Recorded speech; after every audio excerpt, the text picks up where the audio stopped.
Why, hello there, ladies and gentlemen, boys and girls, children of all ages. My name is Mr. Dogboat333, and welcome back to Hearts of Iron 4 Kaiserreich as the German Empire.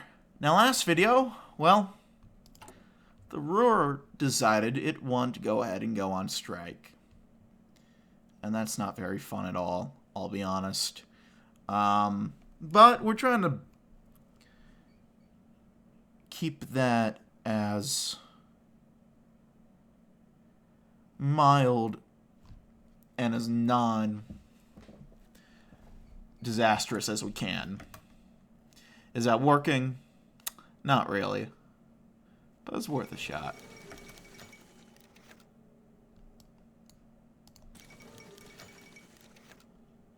Well.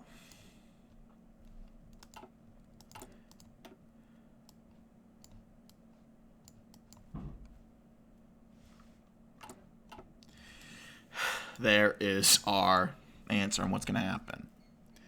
Well, in the streets of Paris, Berlin, New York, the German Empire has always been stereotyped as a country of Junkers and soldiers, commanded by the Kaiserreich, a general, commanding his regiment. But the fact cannot be further from the truth. Since the very beginning, the forces of democracy fought against the deeply rooted aristocracy, the interests of reactionary business owners and corporations, the influence of an all-powerful Prussian army, and the machinations of the monarchy. Among the workers, the Social Democratic Party arose and became the most powerful party in the country. From the heterogeneous conflicts of German liberalism, the United Liberal People's Party ultimately formed within the Catholics a desire and a will to reform the empire towards inclusion, and democracy finally took over. Today, a union of the democratic forces has vanquished the reactionaries of the conservative nationalist bloc in its deceitful rise to power by the militarist Schleicher. It's not led by a weak figurehead appointed by the Kaiser or moderate selected from the liberals Catholics. No, for the first time in history of the German Empire, a social democrat holds the office of Reichskanzler.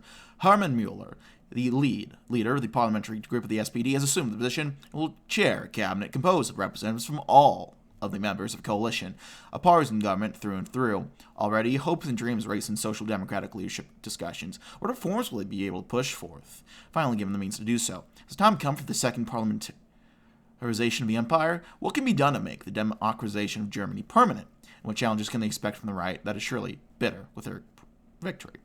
Trust the process.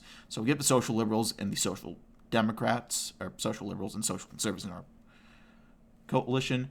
20% stability. That's actually not bad at all.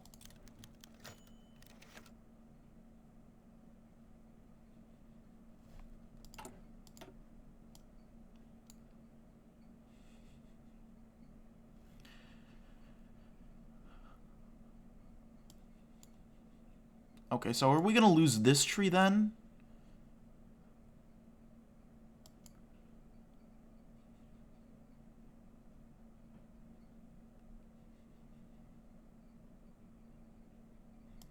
I'm curious what this is going to be.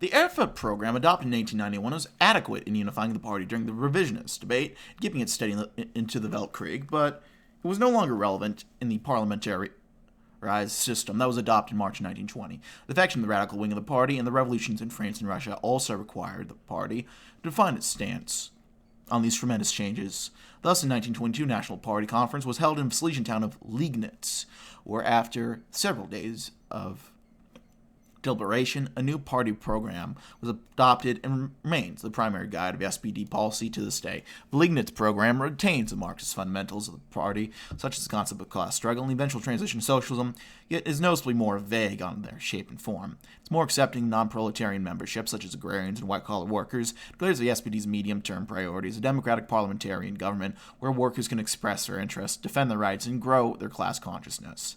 Its constitutional goal is to reform the empire into a fully parliamentarian monarchy.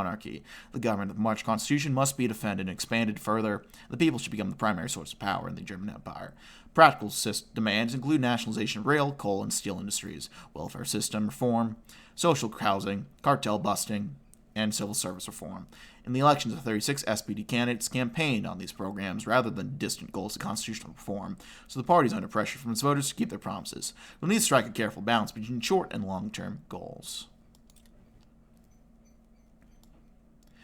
Kurt von Schleicher was unable to control the resistance of the Reichstag and was handed the backlash of the economic collapse, so ultimately he was removed from his post. It was parliamentary center, left and center, which benefited from his fall. A reformist government, backed by an SPD-led Demokratische Union coalition, acquired a majority in the Reichstag. Hermann Mueller, the SPD's co-chairman, has become the first social democratic Reich chancellor in German history. His cabinet promises an ambitious program of social reform and constitutional changes to transform the empire into parliamentary monarchy.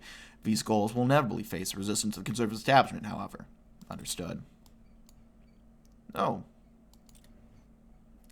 Ooh, Dublin Olympics. Interesting. Look at us. We almost won. I think we did win it, even. That I like to see.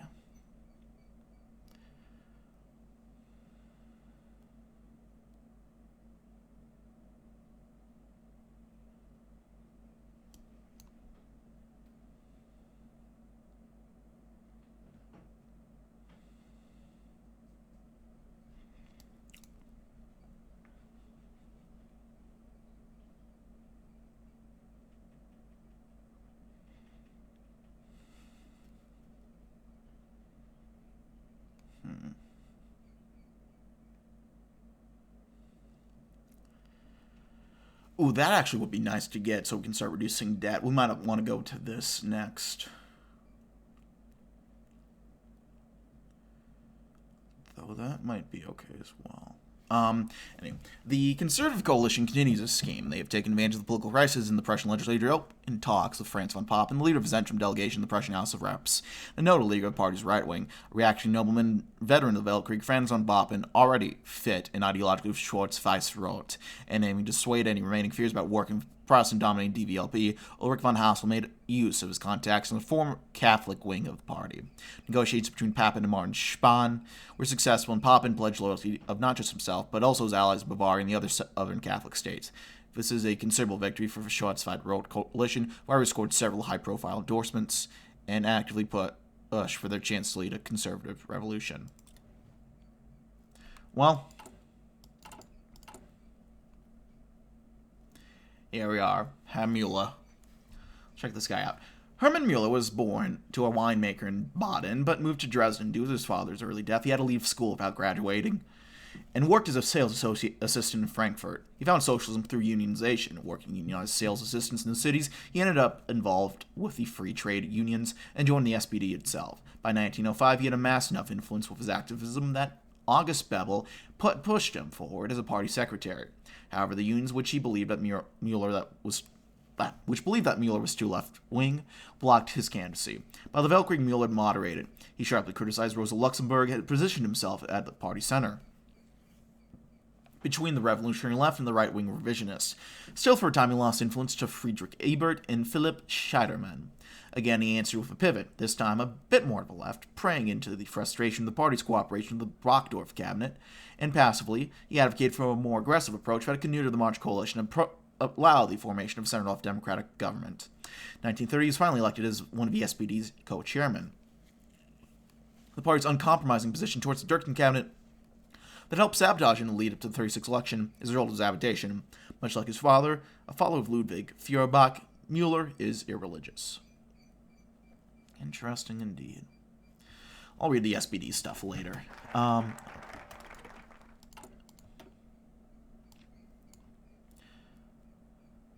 mean,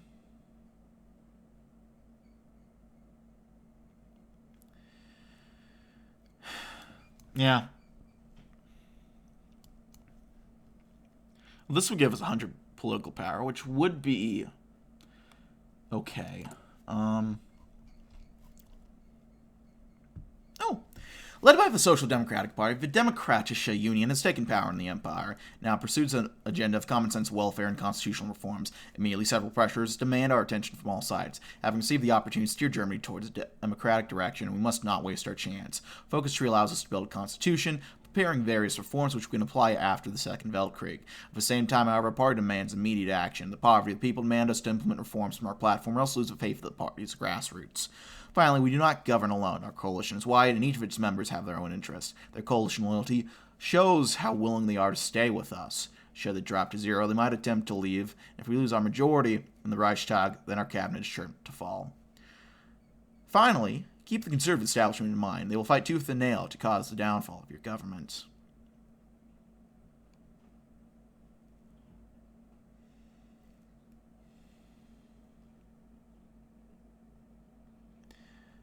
This Young Turks.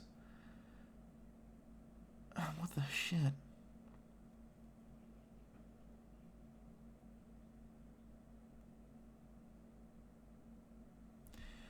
Oh, jeez. Huh.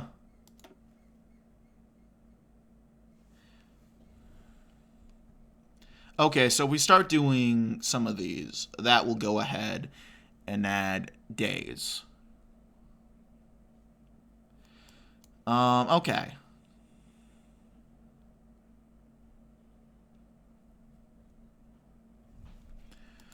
Well, right now we have...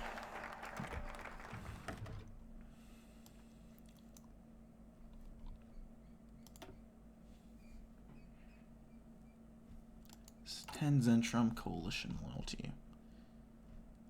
I don't know if I want to spend that quite yet.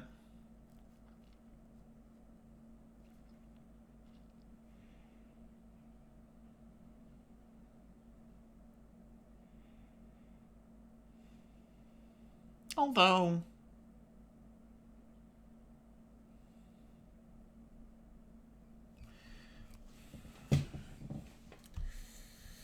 let me think. We could probably use some better cards.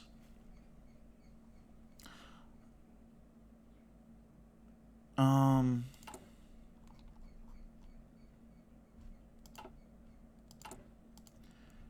the reduction of debt would be huge.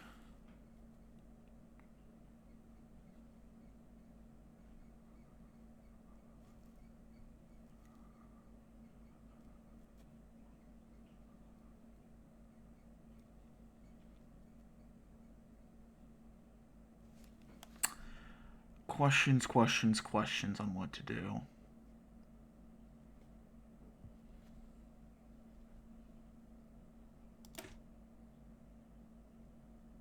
Well, the extra stability will give us more political power. That actually would be pretty useful. And then the 100 on top of that. Let's... Do I want to start with this? Yeah, let's start that. Why not? Even when faced against Schleicher's machinations, the reactionary plot of the Schwarz-Weiß-Rot coalition, we prevailed. A truly democratic coalition cabinet has been appointed. Our ambitions are vast, and as long as we remain together against all differences and keep an eye on the inevitable conspiracies of reactionaries, we should change the face of the empire forever.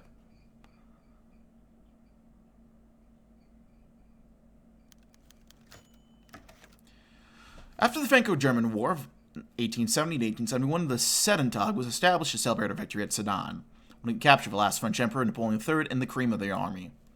Originally a holiday to honor the Prussian military, the Sedentag transformed into celebration of the Reich's foundation, and after the Weltkrieg, the humbling of its foes. In every town and village from Aachen to Memel, every street is decorated in black, white, and red. Every bell proudly proclaims this day of celebration. Noble soldiers and innumerable veterans parade proudly throughout the streets, cheered by the happy masses. Indeed, this is a good day, a day that reminds us of the peace and prosperity we have enjoyed since the forging of the Reich. Heil dem Kaiserreich.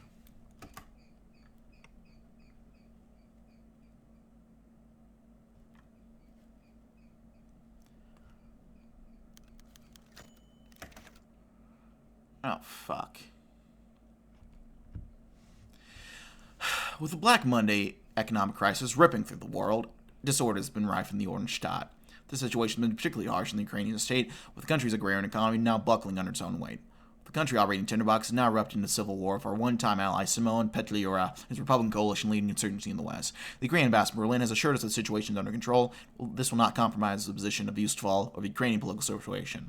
Regardless, there's little we can do to actually intervene. Well, this seems serious. Alright, we're almost out of the political power hole we were in. Now let's work on...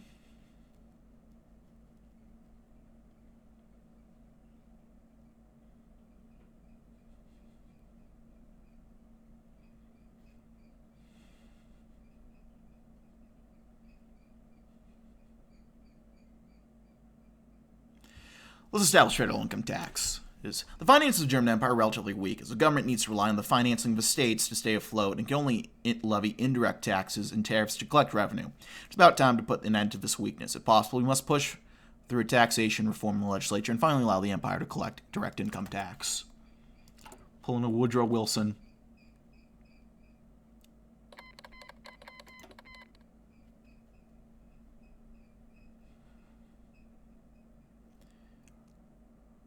Stability. Okay. We're doing okay. Second expedition to China. That's over, it seems. Don't know exactly what that implies, but...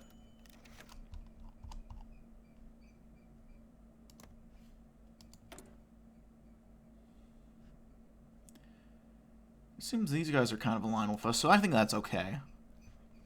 Strikes in Luxembourg, which have already been very vulnerable to single agitation and mobilization, have made rounds in the small front states Chamber of Deputies, located near France on the frontier before the Syndicalist bloc and highly industrialized with powerful unions and local socialist organizations. It's been highly anxious of a possible socialist revolt since 1920. Prime Minister Joseph Beck, representative of the Luxembourger Party of the Right, has proposed a law to curtail the growth of socialism in Luxembourg, the Law for the Defense of Social and Political Order. Opponents of the law, however, have taken it to calling it the Muzzle Law, or Malkurfgesetz. It would give the government the power to dissolve any other organization believed to be threatening to the Constitution. As a result, it has been highly criticized by socialists in Luxembourger SPD, who claim that Beck intends to use this law to ban all opposition to his government and orchestrate the creation of an authoritarian regime. The rural comp is a mere excuse. The war and growth of the authoritarian elements within the Party of the Right, influenced by the authoritarian anti-socialist turn in the rest of Germany, certainly gives credence to these claims. Let's watch and see how this develops. Ooh, I want to see.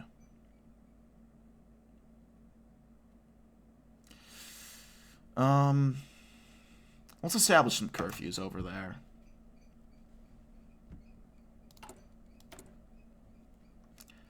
Another factory. Let's go ahead and get that going.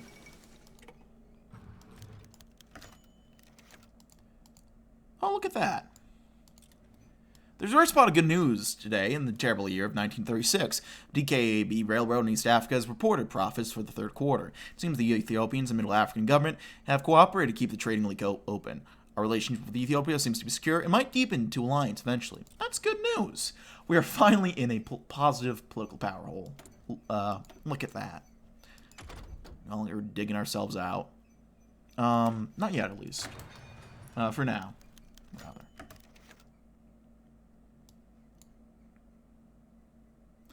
Rising instability in the USA and the nearby regimes in Central America have forced a small nation to come to us for aid. Reminding us of strong ties between the two nations, significant German population living in their territory, they ask that we send them a small cache of arms and other supplies to bolster their forces and deter foreign threats. This has short-term implications on our relations with the USA. We're sure that they will understand we're acting for the greater good. They didn't clarify it's Costa Rica, but we know, it says here. Send the guns. The Chamber of Deputies of Luxembourg passed the infamous Malkurfgesetz with a majority vote. However, this was not the end of the story. Numerous protests took the streets in the small western state, demanding Bach's resignation and the revocation of the anti-democratic Muzzle Law. Criticism on the national level is equally fierce. Numerous parties, including the SPD, LVP, and even the progressive elements of Zentrum, lodged for criticism, especially as neither the Luxembourg government nor the major steel producers have even considered negotiating with the strikers. Frustrated with the opposition, Bach chose to put an end to the rhetoric once and for all by announcing a referendum on the Malkurfgesetz. Believing that he represents the silent majority outside the main working-class towns, he expects to win the referendum with a large margin and legitimize his authoritarian move. You'll see results in 3 months. Okay, we have liquidity crisis.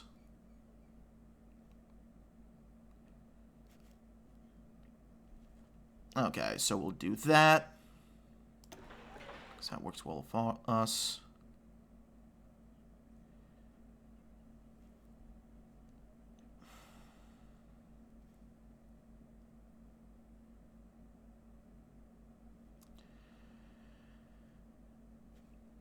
We should not have used that card last video.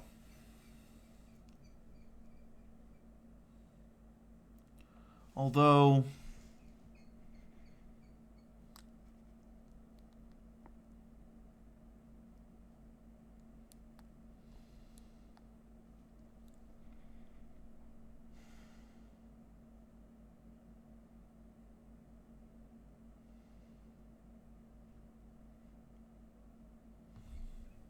Also, a reform card has been played in this turn. This card has no effect. I wonder what that means exactly. So if we get a reform card, that card will have an effect. Let's wait and see what this does. Because I think that is a reform card right there. He's joined the Belgrade Pact, so is Romania.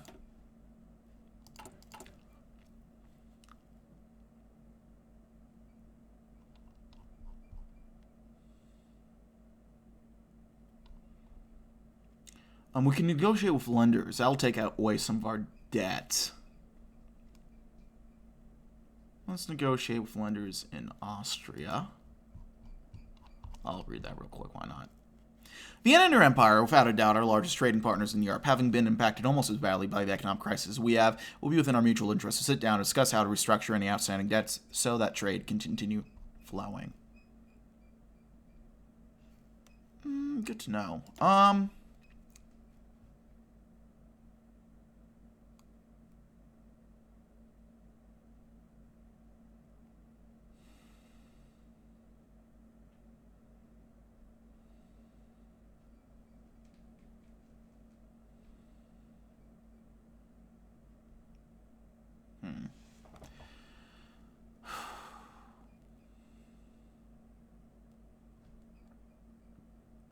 End of turn. We have 56 days left.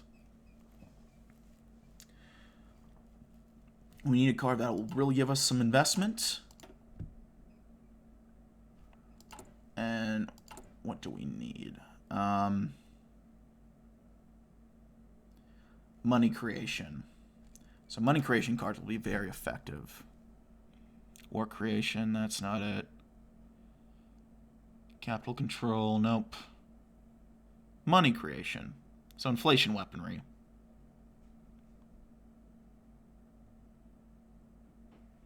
Also that one potentially as well, but this is going to be a little bit better for getting everything there. We could just use another card to get us over from there.